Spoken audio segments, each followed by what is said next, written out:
Hello, જાગૃત આવાસમાં તમારું સ્વાગત છે. મારું નામ છે ચિંતન અખાણી. હવે જેટલા પણ લોકો 12th માં છે અને એન્જિનિયરિંગમાં એડમિશન લેવા જઈ રહ્યા છે એ લોકોનું 2 એપ્રિલથી સ્ટાર્ટ થવાનું છે રજીસ્ટ્રેશન એસીપીસી ની વેબસાઇટ ઉપર. હવે આ જે સ્ટાર્ટ થવાનું છે, પહેલા ઘણા બધા છોકરાઓને ડાઉટ્સ છે, ડાઉટ્સ પણ ક્લિયર કરી દઈશ. અને જે ડોક્યુમેન્ટ્સ તમારા રિક્વાયર્ડ છે, તમે જ્યારે કરશો રજીસ્ટ્રેશન ત્યારે લોકો ડોક્યુમેન્ટ્સ માંગશે કે આ ડોક્યુમેન્ટ અને એ ડોક્યુમેન્ટ તમારા વેરીફાઈ પણ થશે અને વેરિફિકેશન થયા પછી જ તમારો મેરિટ રેન્ક આવશે. જો તમારું એક પણ ડોક્યુમેન્ટ વેરીફાઈ ના થયું તો તમને એડમિશન પ્રોસિજરમાં અંદર લેવા દેવામાં આવશે નહીં. એટલે આ એકદમ ધ્યાનથી વિડીયો જોઈ લેજો અને આ ચેનલને સબસ્ક્રાઇબ કરી દેજો, જેના કારણે A to Z નાનીમાં નાની માઇનરમાં માઇનર ડિટેલ આખી એડમિશન પ્રોસિજરની તમારી આ ચેનલ પર આવતી રહેશે.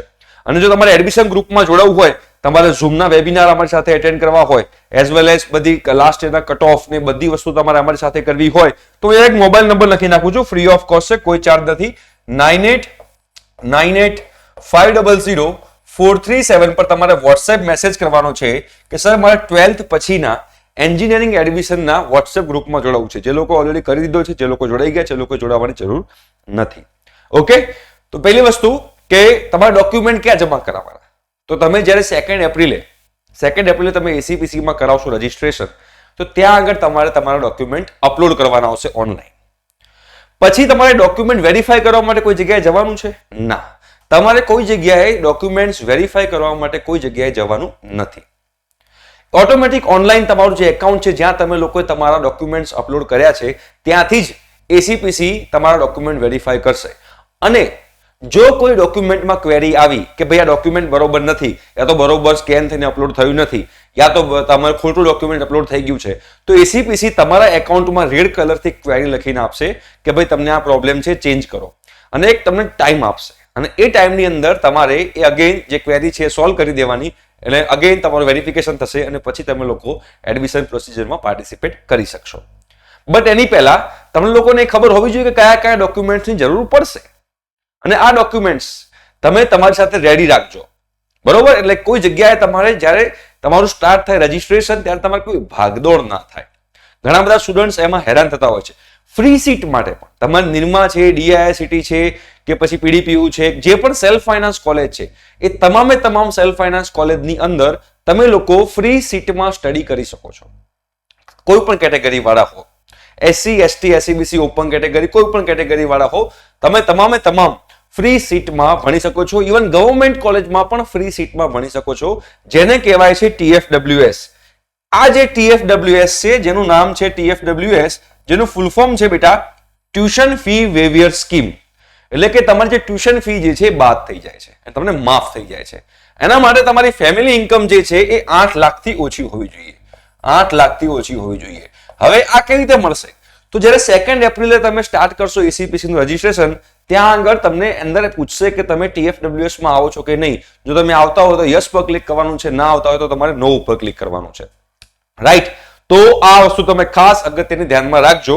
અને એના માટે તમારે કયું ડોક્યુમેન્ટ જોશે એ પણ હું તમને કહીશ. ઓકે, તો બધા ડોક્યુમેન્ટ્સ તમારે હેન્ડી રાખવાના, જેના કારણે તમને લોકોને કોઈ જગ્યાએ તકલીફ ના પડે.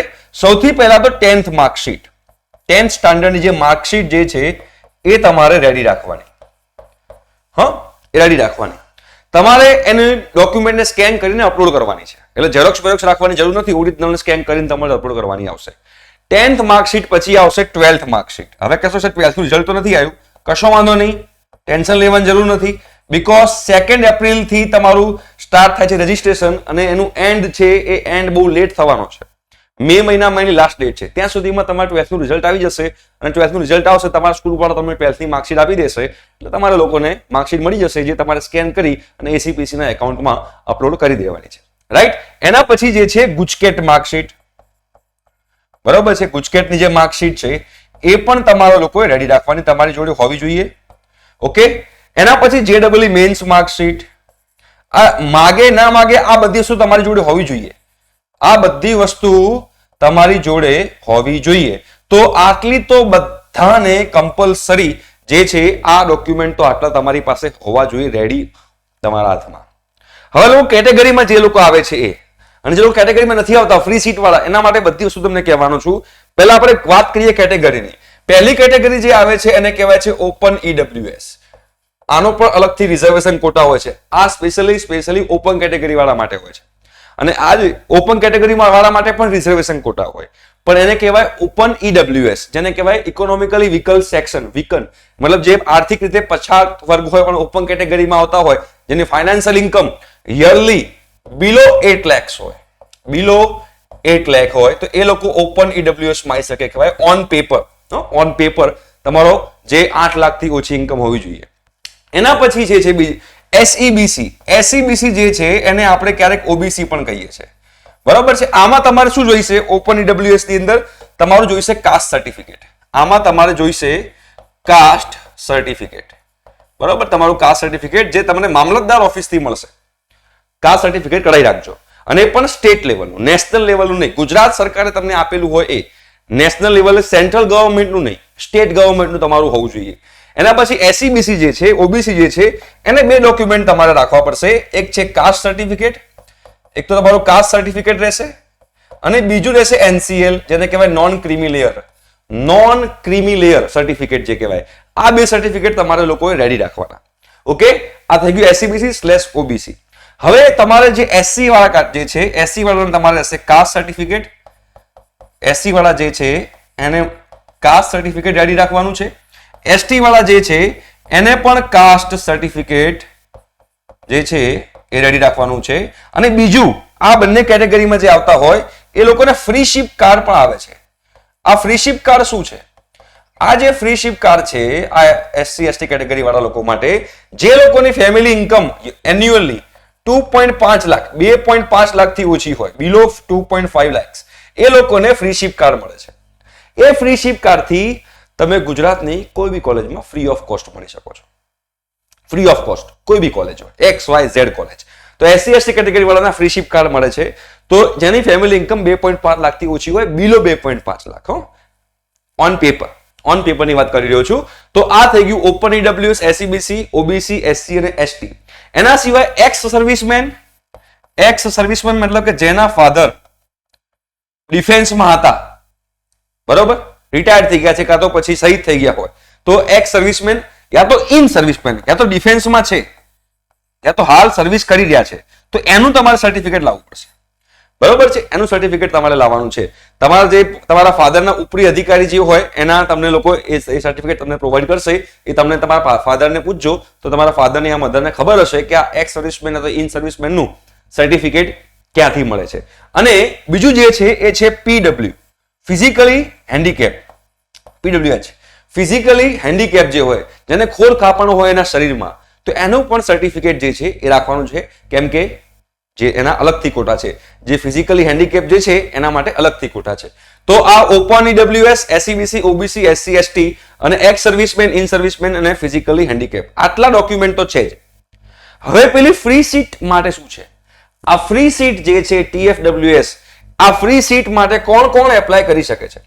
ફ્રી સીટ જે છે જેને આપણે TFWS કહીએ છીએ, એ ફ્રી સીટ માટે ઓપન કેટેગરી વાળા એપ્લાય કરી શકે છે, ઓપન ઈડબ્લ્યુએસ વાળા એપ્લાય કરી શકે છે, બરોબર છે, એસસી વાળા એપ્લાય કરી શકે છે, એસટી વાળા એપ્લાય કરી શકે છે, એસસીબીસી વાળા એપ્લાય કરી શકે છે, એક્સ ઇન સર્વિસમેન વાળા એપ્લાય કરી શકે છે, અને ફિઝિકલી હેન્ડીકેપ લોકો પણ એપ્લાય કરી શકે છે. બટ આ TFWS માં કેવું છે? TFWS ની અંદર દરેક કોલેજમાં 5% સીટ એવી હોય જે TFWS ને આપવામાં આવી હોય. ફોર એક્ઝામ્પલ, નિરમાની અંદર 60 સીટો છે, તો નિરમાની અંદર 60 સીટો હોય કોમ્પ્યુટર એન્જિનિયરિંગ અંદર, તો કોમ્પ્યુટર એન્જિનિયરિંગમાં 60 સીટો હોય તો એના 5% કેટલી થાય? 3 સીટ. તો આ 3 સીટ જે છે એ 3 સીટ તમારી TFWS માટે આપેલી હોય, મતલબ કે આ 3 સીટ નિરમાવાળા ફ્રીમાં પ્રોવાઈડ કરશે. તો આમાં કોઈ કેટેગરી નથી, એટલે કે ભાઈ આમાં રિઝર્વેશન નહીં હોય.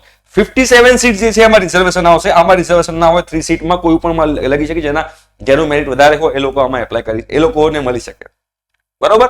એટલે જે TFWS છે એમાં કોઈ રિઝર્વેશન કોટા નથી. હવે આ જે 3 સીટ્સ જે છે એ 3 સીટ્સ ની અંદર TFWS ની અંદર તમારે જો એલિજિબલ રહેવું હોય તો તમારી ફેમિલી ઇન્કમ જે છે એ બિલો 8 લાખ હોવી જોઈએ, જે મેં પહેલા કીધું એ બિલો 8 લાખ ઓન પેપર. અને એના માટે કયું ડોક્યુમેન્ટ જોઈશે? તો એના માટે તમારું ડોક્યુમેન્ટ જોઈશે latest income certificate. Latest income certificate, આ તમારું લેટેસ્ટ ઇન્કમ સર્ટિફિકેટ જે છે એ તમારું રેડી રાખવાનું છે. એટલે કે 2023-24 ફાઇનાન્શિયલ યરનું બરોબર, એ તમારું સર્ટિફિકેટ જે 3 years માટે વેલિડ હશે, એ જે છે હશે valid for 3 years. Valid for 3 years, 3 વર્ષ માટે એ તમારું ઇન્કમ સર્ટિફિકેટ વેલિડ હશે. એટલે જો તમે TFWS માં યસ ટિક કરશો ને તો તમારે પછી આ લેટેસ્ટ ઇન્કમ સર્ટિફિકેટ તમારે અપલોડ કરવું પડશે જેની ફેમિલી ઇન્કમ બિલો 8 લાખ હોય. રાઈટ, તો આટલા ડોક્યુમેન્ટ્સ છે, જે ડોક્યુમેન્ટ્સ તમારે લોકોએ રેડી રાખવાના છે. આઈ હોપ સો કે તમારા બધા ડાઉટ સોલ્વ થઈ ગયા હશે. બીજા કોઈ પણ ડાઉટ હશે તો આપણે વોટ્સએપમાં જે ઝૂમ વેબિનાર કરશું એ વેબિનારની અંદર તમારા ડાઉટ્સ લઈશું. પણ હું મેક્સિમમ ટ્રાય કરું છું કે યુટ્યુબ પર તમારા બધા ડાઉટ સોલ્વ થઈ જાય. અને જો તમને અમારું કન્ટેન્ટ ને અમારી મહેનત ગમતી હોય તો ચેનલને એકવાર સબસ્ક્રાઇબ કરી દેજો. ઠીક છે, thank you so much, by.